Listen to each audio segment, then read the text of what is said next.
hija parabola unika jagħtijinna biss il-Vanġelu skont San Luqa. Il-parabola tal-Lażru, il-fqir u tal-għani illi xortihom tinbidel drastikament wara l-mewt. Insellmilkom u nistedinkom għal 253 riflessjoni 3 minuti mal-Patri. Lażru il-fqir jixxenna li jiekol mill-biċċiet tal-ħobs li kienu jaqgħu mill-mejda tal-għani li kien jippranza bil-kbir kuljum. Ħobs li ħafna drabi l-onja kienu jimsħu jdejhom fihom wara li jieklu bidejhom. Imma lanqas dan ma kien ikollu, anzi l-unika konsolazzjoni tiegħu kienu l-klieb li kienu jilaqgħu l-ġrieħi tiegħu. Mill-banda l-oħra l-għani li kellu kollox li Lażru qatt ma keċċieħ mill-għadba ta' daru imma sfortunatament qatt ma ta' kasu.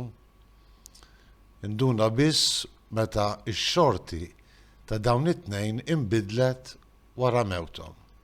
Lażru li skont il-parabola jispiċċa fil-għena fi ħdan Abram u l-għani li jispiċċa fid-dannazzjoni eterna.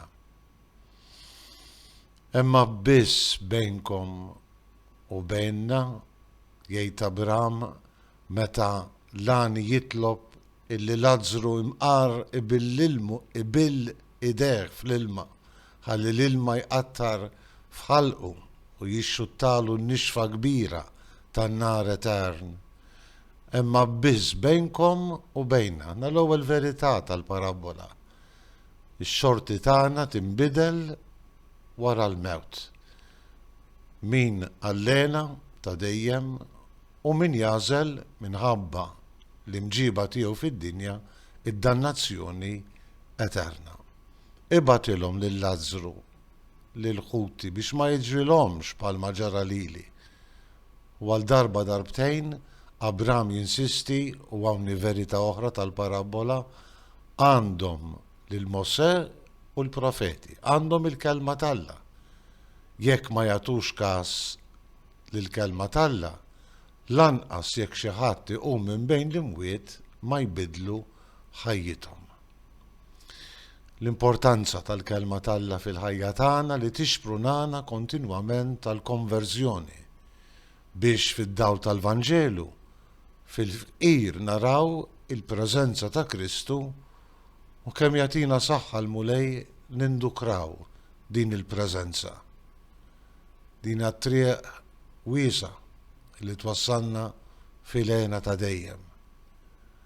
Jalla l-kelma dejjem iddawwalna biex b'qalbna miftuħa għal-fqir inħejju ruħna għall-amajjar tal-ħajja ta' dejjem. Nsellmilkom u l-mulej jagħtikom is-sliem tiegħu.